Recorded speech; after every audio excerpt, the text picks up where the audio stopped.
Alex Rose in the building now, of course. To those that know Barry Melrose on ESPN, he's our very own Barry Melrose, but unfortunately he lost the beard, so he doesn't look... The mustache. The mustache. He doesn't quite look like Barry, but we'll tell you what, to the local fans out there, if anyone out here actually likes hockey and likes the Blues, this guy, Alex Rowe, saw this coming.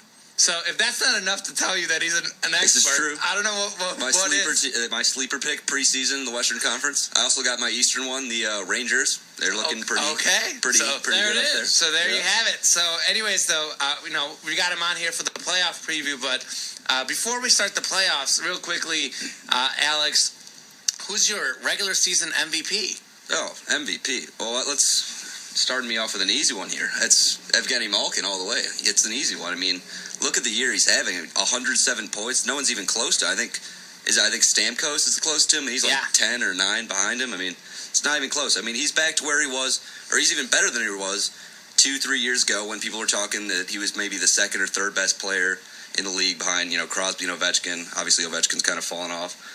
And, I mean, he's matured a lot. He's really imposing his will more. He's just completely controlling games this season. And, I mean, James Neal, we knew James Neal was good. We knew he'd have a much better year this year than he did after the deadline last year. But 40 goals, James Neal owes Malkin a big thank you for giving him that fat 5-year or 6-year, $5 million contract, whatever it is, because without Malkin dishing it to him from the center ice, I do not think Neal's having that good of a season. Yeah, and that's a couple Pittsburgh guys. Malkin, Neal, of course, everyone knows Crosby, so they got a lot of talent there. But a quick question about Malkin. Do you think the Crosby injury has helped him out do better, or is it I'd say it gives him more ice time, definitely, obviously.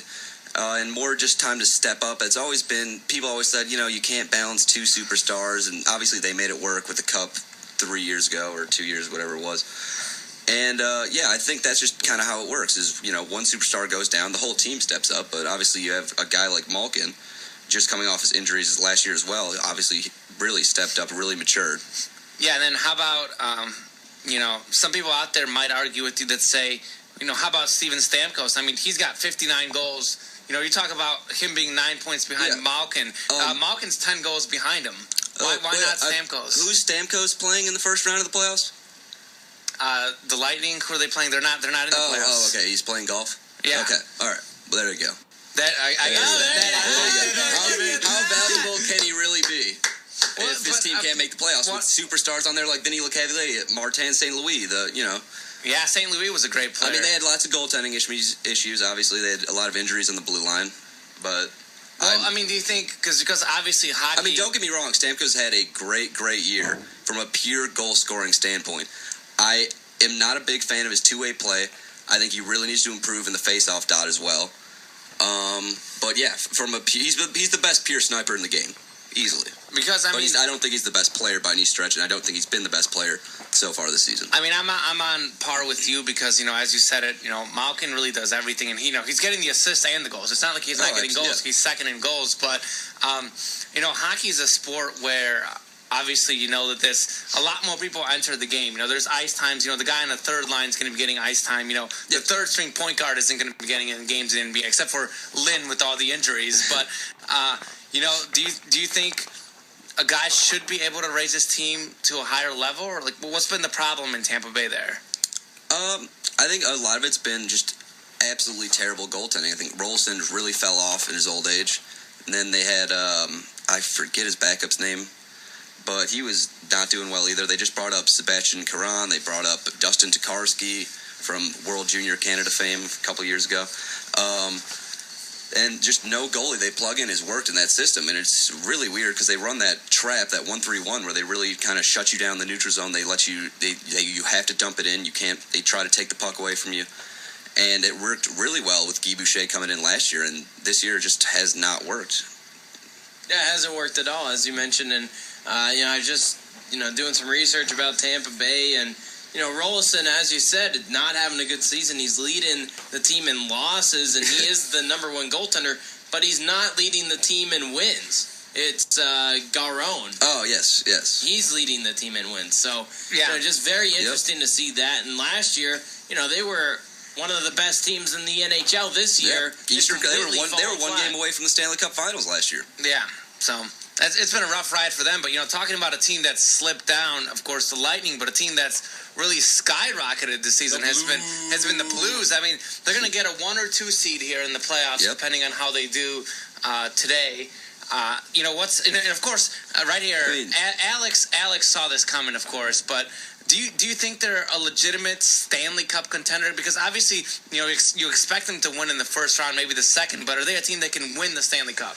I'd say, yeah, they're certainly a contender. I mean, they're second in the West. They've had a fantastic season. Their defense has been amazing. They've got the best goaltending tandem in the NHL by a long shot. I mean, we were just talking about that. Without a doubt, a serious contender. Personally, though, I would not bet on them to win the Cup. I know they've got some veterans like Langenbrunner and Arnott who've been through the battles and won the Cup in Dallas with Hitchcock as their coach, actually, and with Doug Armstrong as the GM. So just a real big Dallas connection going on there in St. Louis. But I think their core is just way too young. I think most of this core, they've had 4 games of playoff experience, and that was just getting swept by Vancouver 3 or 4 years ago. And then you look at a guy like Alex Pietrangelo, absolute stud, completely turned the corner this year, just a prime-time defenseman, great kid, love this guy. 0 games playoff. He's your top pair guy. He's your minute eater in a playoff series. 0 games in the playoffs. And then you got Kevin Shattenkirk, another top 4 defenseman for the Blues, getting lots of power play time too. And kind of an offensive defenseman, kind of a big time skater. These are guys where the puck's going to be on their stick more often than not. As these are their big time defensemen, their puck moving defensemen. They have 0 games of playoff experience, and that's not a good. That's just not a formula for success in the playoffs to have rookies chipping in with 0 games of experience. Yeah, and experience that's a big thing for them. Also, the other thing, as you said, their defense is great. First in the NHL in least goals allowed. Maybe the thing that concerns me a little bit, they're 20th in goals. Are they going to score enough? Yes, and that's a big thing too. Generally, things kind of tighten up in the playoffs. It's more the defense wins championship, but I mean, you got to score, obviously. Like, still got to go in the net. But I will say, I mean, this is a team that could let in 1 goal for an entire series. Like, they could let in 1 goal a game per entire series. A 7-game series, they could let in maybe 7 goals, and I would believe that. And if Halak can stand on his head the way he did in Montreal 2-3 years ago when they knocked off Washington and they knocked off Pittsburgh, and I mean, that was one of the best goaltending performances we've seen in decades. I mean, and if he can do that, this team can easily win a cup if he can do that. We see the goalies take over in the playoffs sometimes in hockey. So, but you talked about the Blues maybe being able to win, but you said they wouldn't. Who do you think we ultimately see, in the West and the East? Or maybe is there also a team that we're forgetting? Because I'm going to have my sleeper team. And, are we doing sleepers? Or you want to hear my sleeper team? I want to know what you think about it. Who's your sleeper team, Colin? Because in my Stanley Cup, Mr. Enchef, I have the Blackhawks making the Stanley Cup, and I have them taking on the Bruins, and I have the Bruins winning, getting back to back. I've picked the Bruins the last 2 seasons to win it all, and they have I picked them last year. They have a great balance. They're 3rd in goals scored, 6th in goals against. A great goaltender. I love him. He's great. And we're just looking at this, the plus minus. They have the top 5 plus minus guys in the league. But I have the Bruins beating the Blackhawks, and I think the Blackhawks are the 6th seed, but it's a team that's very talented. Well, they could end up being the 5 seed. They could end up being the 5 seed. They're up 2-0 on Detroit. So if they win, they're the 5 seed. Is that right? Yes. So, and I think Jonathan Taves has been hurt. The captain comes back. I think it's going to be one of those performances where a star carries the team in the playoffs. I 100% agree with you on the Blackhawks pick. I think they've been absolutely excellent since the trade deadline. Actually, I got it right here. They've been 11-2-4 since the trade deadline, and that's all without Jonathan Taves, who he's probably, 2nd, 3rd best player in the entire world. If you're talking two-way play. Well, because he plays defense. Yeah, he's one of the best at face-offs. He can put him on the power play, the penalty kill. He'll do it all. He'll block shots. All of those games without Taves. They're saying he was cleared for contact, I believe, last week. Looks like he might be back game 1, game 2 of the playoff series, depending when they play. I'd expect at least by game 3, the first home game. I would definitely expect him back by then. And really, they've really been getting the secondary scoring that you need lately. Stahlberg just seems like he gets it. He's using his side. He's using his speed. Just a great combo there.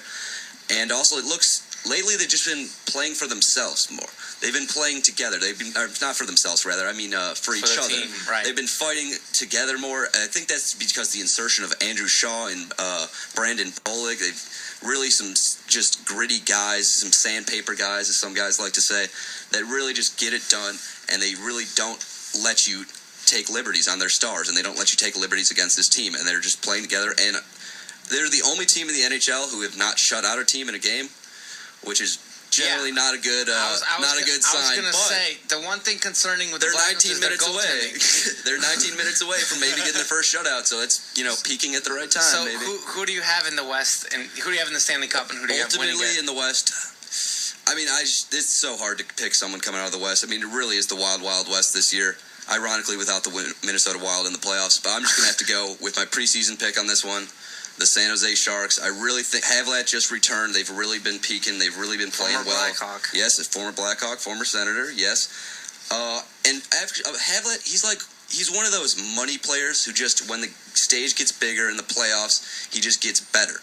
And he's kind of like, Dave Bolland is a money player too. I'd say Brad Marchand for the Bruins is a money player. Crosby obviously. And he's one of those money players. He's just huge in the playoffs always. And I just think that third line, I think the third line in the playoffs is often the most important line for a team. And that third line, even without Handzus, who's been injured, has been phenomenal. With Dominique Moore, TJ Gagliardi, both trade deadline acquisitions, by the way. Great work there. And Torrey Mitchell, that great third line to shut down. And also their top two lines. If you're a coach of the opposing team, you don't know who to match up against because you can. Okay, well, I guess I got to shut down Thornton, Pavelski, Marleau, right? But then they'll come back at you with Couture, Clowe, Havlat, and they can. Both of those teams are just. They can be top lines on most teams throughout the NHL. And who do you have winning it? The West? Winning the East and the whole Stanley Cup. Oh, the East? Oh, that's easy. The Pittsburgh Penguins, of course. I figured you would say that. They've got Malkin, who's been the best player throughout all 82 games. And then now they've got Crosby back, who is the best player in the world, bar none. It's not even close. He's head and shoulders above Malkin and the rest of the gang. I think he's on pace for, if he had played a full season, he'd have 140 points. I mean, he's just insane. And who do you have winning? The Pittsburgh Penguins. All right. Yes, they're too deep up front. They're too deep on D. Dan Bilesmo is an excellent coach. They're the only team with their special teams is excellent. They're the only team in the top 5 in power play and penalty kill. But I got one more question for you, though, Alex. I see you have the Sharks. You said the San Jose Sharks. Yes. Right now, they're the 8 seed. They might get the 7 seed. I don't know if you know more about the seeding. They could even jump up to the 3 seed. Okay. If they beat LA tonight, and I believe if Phoenix loses and San Jose wins, then San Jose can jump up to the 3 seed because they'll win their division. Right, but nonetheless, they're standing at 94 points, so they'll have the what would it be, the 5th, 6th, 7th best record in the conference. Yes. Why do you think maybe you have them winning it, making it to the Stanley Cup? Why do you think that perhaps they haven't quite performed at the top level this season? I think it's been some injuries. Clowe was injured for a while. Couture was injured for a while.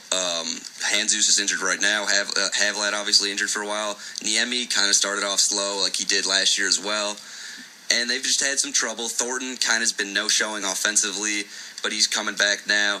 And Brent Burns, their big acquisition on the blue line, has been kind of a disappointment.